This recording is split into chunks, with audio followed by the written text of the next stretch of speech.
I would say truly equitable access for all students.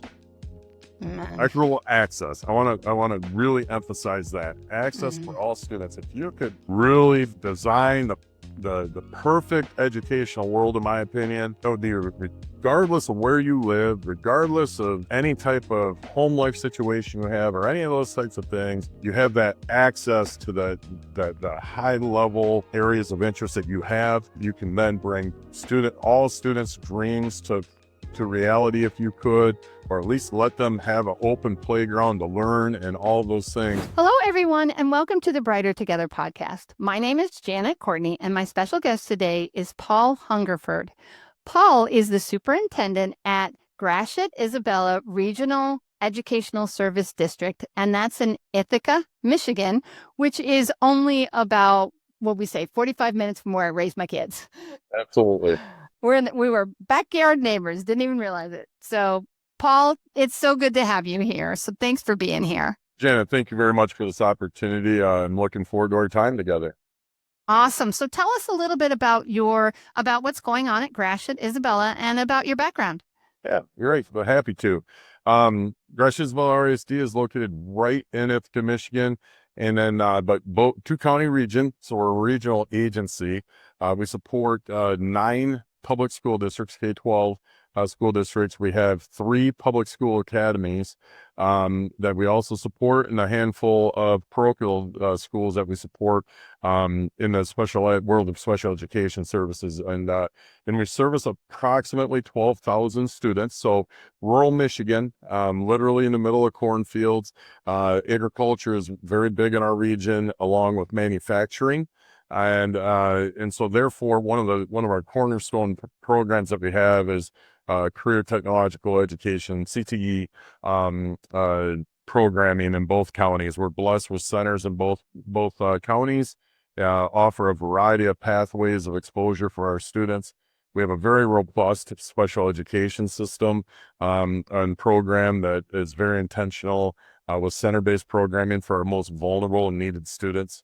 Very proud of all those works and programs. We just 3 years ago, we mirrored those programs in both of our counties. And so essentially we have classrooms for each program in each county. So transportation for our students is manageable. Plus a plethora of other supports and services that we offer here at the RESD. Myself personally, I have a unique story from how I got to this point. And so a Cliff Note version of that is, I graduated from, as you alluded to, where you raised your children. Where I grew up was probably about a half hour from there, north of Jackson, Michigan, small town called Fowler. I graduated with a large class of 45 students, Wow. no, we literally know everyone in the high school and all those other things. And right away, my girlfriend at the time, upon graduation, we found out we were expecting, and so we got married, 19 and 20 years old.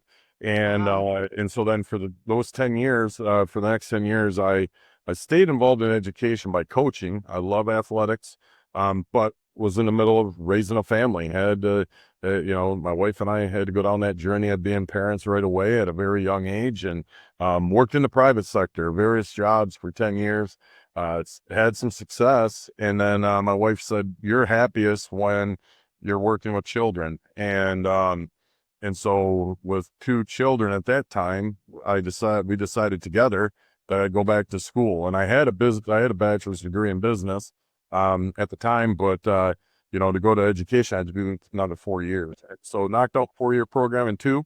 Found a local college that allowed me to do that. Basically, I don't know, didn't sleep much during those couple of I bet years. not. And Yeah. my wife, a lot of ways, was a single mother, allowing me to go back to work or go back to school. Able to get into public education in my hometown. Served as an athletic director and a part-time athletic director, if there's such a thing. But again, small school, and I taught 4 hours a day. And then went from there. I was there 10 years, then went from there to a district in our region currently. Another small school, but served as middle school, high school principal.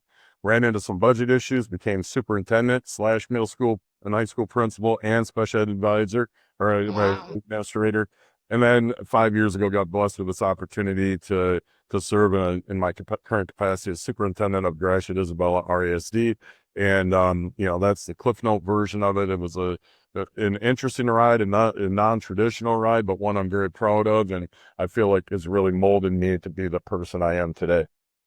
That's great. That is so great. And you are a success story because that getting married so young like that and pregnant right out of high school, and those are tough things to overcome.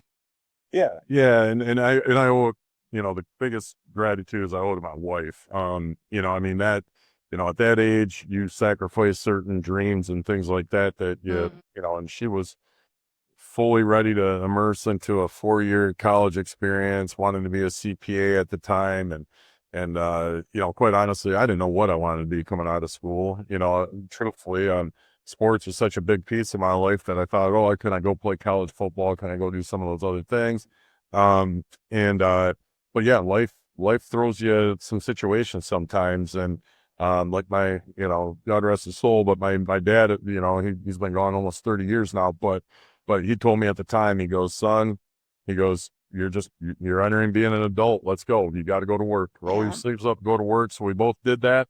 But my wife has been the cornerstone for the last 32 years. And, I'm indebted to her forever. She's the one that really allowed me to go, to create my path. And she's very successful too, but never did get that bachelor's degree, has an associate's degree. But, 32 years later, here we are. And Yeah. our, so we're good. We're good. Yeah. Awesome. And that's an inspiration to others. It's about hard work. It's about rolling up your sleeves, like you said, getting it done every day, getting out of bed, doing the right thing. My daughter this year for Christmas got my husband a shirt and said, my father, the man that always came home with the milk. So, We go.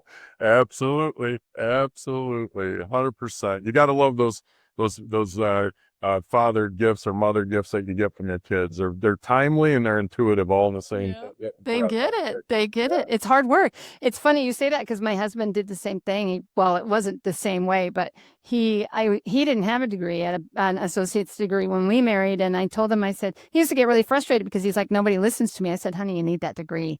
I have a master's. I met him when I got my master's, right? I had just finished up my master's. I was working on my clinical fellowship year as an SLP, and I met Mike. And he had an associate's degree, and he was a skilled laborer. And he's so smart. My husband's now my CTO. He's just really an amazing man. I'm 30 years. We were married 30 years, but he went back to school. He got laid off in the middle of the 8-9 recession, went back to school, had a program in Michigan so that he could go back to school, grateful for that program, and got his degree in computers. And then the rest is history, and it's the same thing. It's like we work, when you're a partner, you fight through it together, all of it, the good, the bad, the ugly, all of it. And that's what you do. So kudos to both of you for fighting for your marriage, fighting for your kids, and look where you are. It's just, it's amazing. So let's talk a little bit about what kinds of things have you done there? Like, what are some of your wins, as a superintendent there? Yeah. The wins happen daily. And I know that sounds like a cliche, but it's the truth. Our wins happen when we're having this conversation. And really, that's the one thing that we're really trying to collectively focus on here as a team, as an organization. As we provide supports and services to over 200 students directly. Our most vulnerable students that need the highest level of need, and all of those things. And our staff, we have about 315 employees in the RESD. Roughly about 85% of those individuals work directly with our students as a parapro, itinerant staff, teachers, all those very, very critical and important roles. So success is happening every day. I'm proud of the work that, and support and services that our staff provides to those students and our families on a daily basis. And, And we're a little bit different here. So we don't, in my office, I don't look out. I look out my window and I see a bowling alley, and I'm appreciative of the bowling alley, but we don't have a campus where we have our own buildings. So all of our center-based programs are embedded in our local school districts. And so when it comes to inclusion with same age peers and those types of things, it's natural for us because our local school districts welcome our students, welcome our classrooms. They become part of their culture as a school. And so it's a little bit of a challenge for me to, I can't just walk across the parking lot and say, I want to go see our kids. I've got to Right. drive somewhere in the surrounding area, which is absolutely fine. So seeing those successes, those, getting invited to a transitional student's graduation when they're 26 years old is amazing. We have a student that has started his own company, designing coloring books for kids. It's just amazing. So, and then different supports and services within our,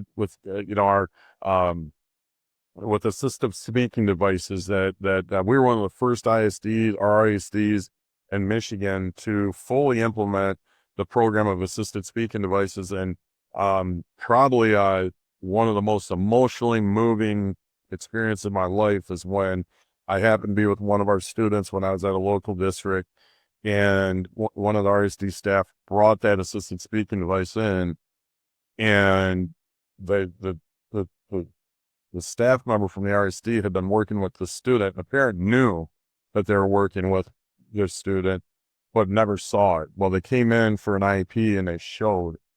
It was the first time that the parent saw or heard a thought come from their child.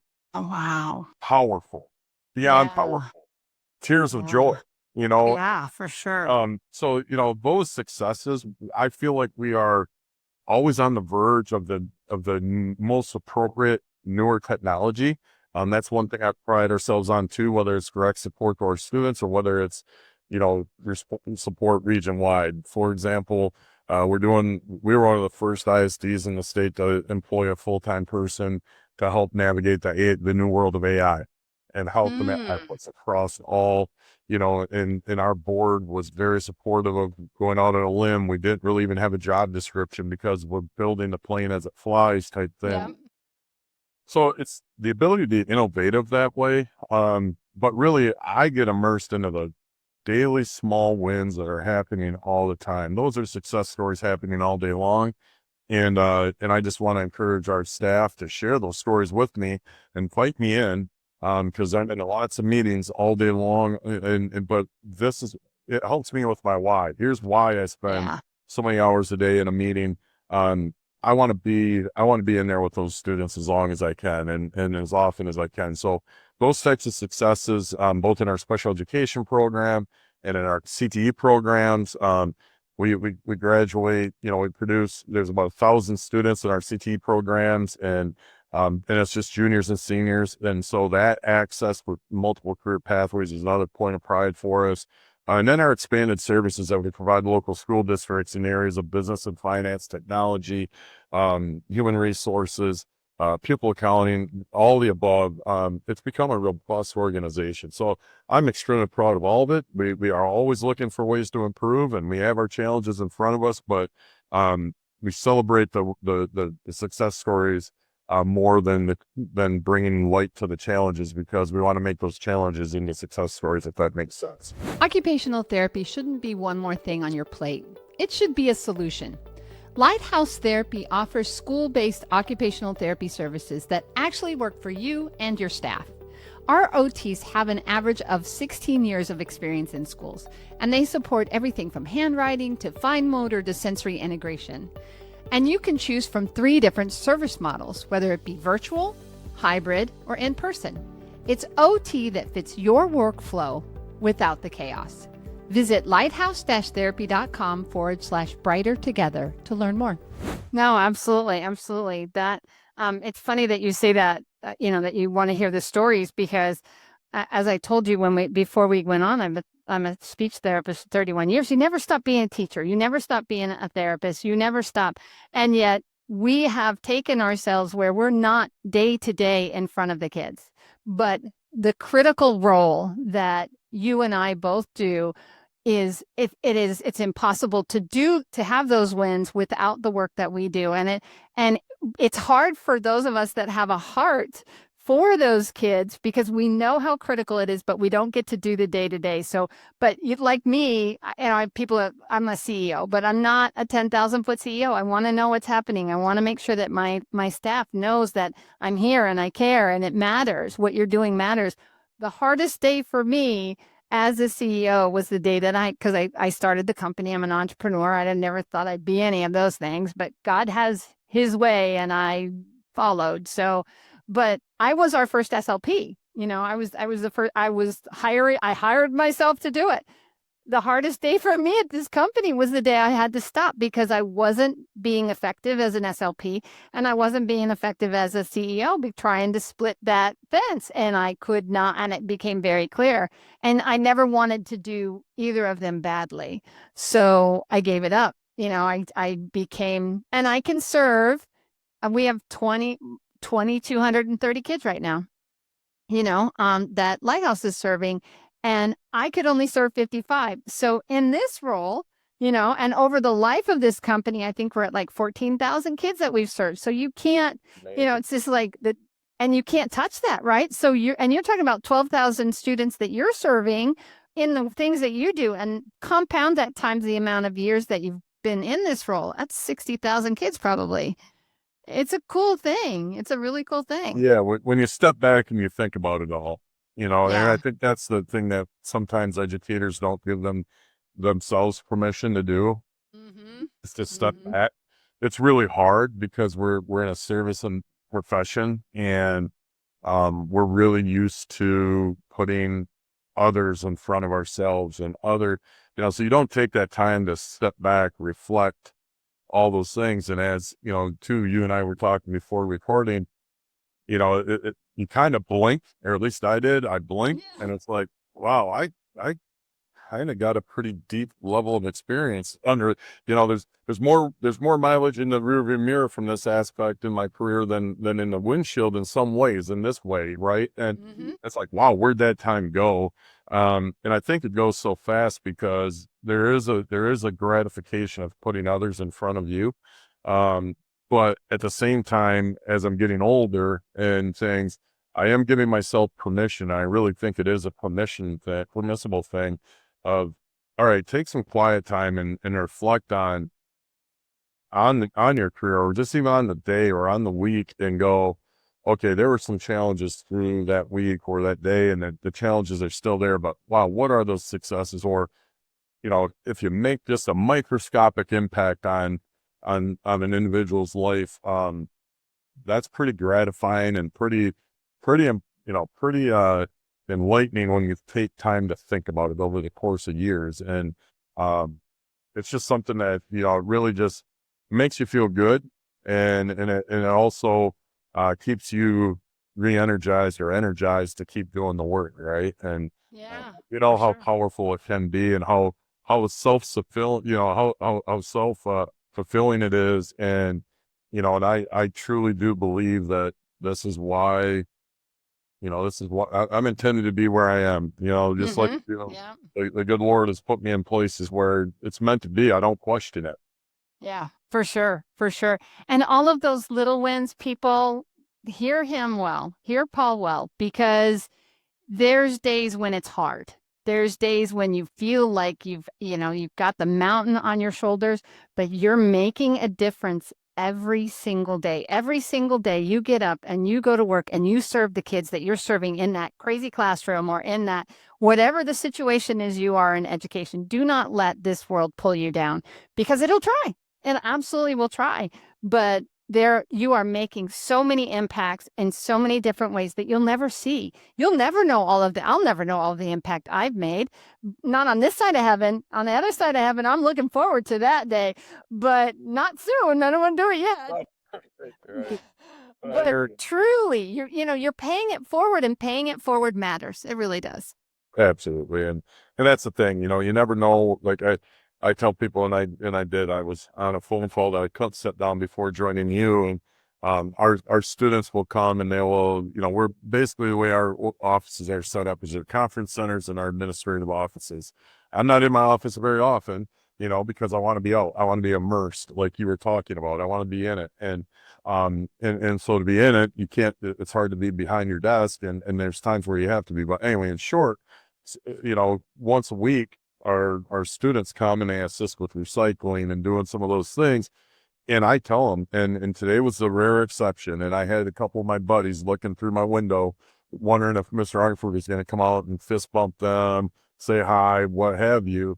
And a lot of some of those students, the majority of them, depending on which classroom's coming, they're nonverbal. They say a million words with their eyes, their smile, Mm-hmm. a half Mm-hmm. hug, whatever it is. I will get up out of meetings. If it's just somebody in person in a meeting, I'll say, excuse me, I'm going to go talk to the kids for a minute because I don't get to see them every day. And, Yeah. and, and with individuals, adults and students alike, you never know what a good morning, a good afternoon, or how are you doing today? That can go a long, long way. You never know what people are carrying. And, Yeah. and so just that daily, courtesy, respect, engagement, you get so much from that. And I've gotten so much more from the students I've worked with and the staff that I've worked with than I will ever be able to pay forward. That's the truth too. I'm a blessed human being, that's for sure. Awesome. Awesome. So, Paul, where do people go to find out more about Gratiot Isabella and maybe even a little bit more about you? Yeah. So to go a little more about our organization, we're on X and Twitter and Facebook and those things. So Gratiot Isabella RESD.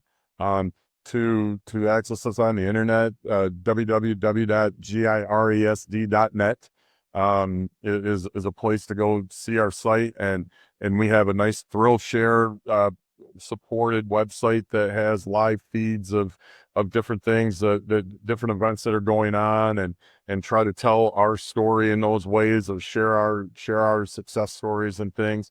There's where you can find out about the RESD and truthfully and about our locals as well. I want to really encourage people that if you really want to find out about Gratiot Isabella RESD, visit our local schools websites through our website, Mm, and that's where you see the impact of hopefully the supports that we're providing for our local districts to enable them to do the great work that they're doing for those 12,000 students. We have roughly 200 students here that are their students that we're really focusing in on our resources as an RSD to support those high needs, but it's getting immersed into those communities, learn about those communities.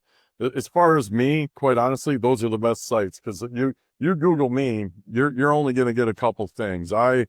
It's just that's where that's at. But I am on social media as far as Twitter or X. I do engage on there. I'm always looking to gain connections in the field of education or leadership. Leadership's just a passion of mine. I just love learning from individuals, and like today, we're recording this podcast, but prior to this, I've had 7 different conversations in 7 different realms of topics, and 6 of the 7 were with people I haven't met before. And Ah, it's just amazing. That's the yeah. gift that I get in doing this work. As much as I miss being a teacher and being directly connected with students every day, I get to build those connections to do what's best for all students. And not only here in this region, but through my work with our state associations too, for the state of Michigan to the best of my ability. And that's very Nice. humbling and gratifying work. Yeah. Awesome. Awesome. Okay. One last question. Okay. So, if you could miraculously solve one issue in your realm, and it can't be money, what would that one thing be? I would say truly equitable access for all students.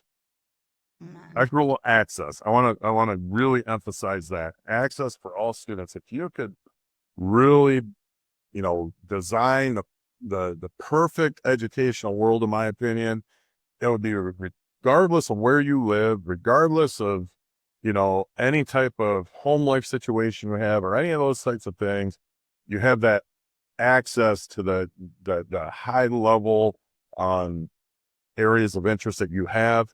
You can then bring all students' dreams to reality if you could, or at least let them have an open playground to learn and all those things.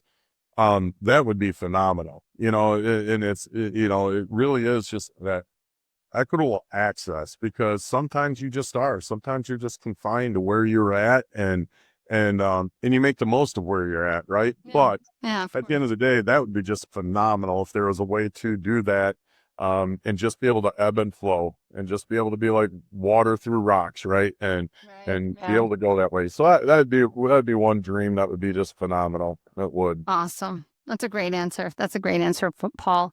Well, Paul, this has been an amazing conversation. I thank you for your time and for your passion. It's clear that Gratiot Isabella is blessed to have you. So thank you for all of your hard work. Well, you're welcome, and thank you for this opportunity. It's been a blessing. I appreciate it.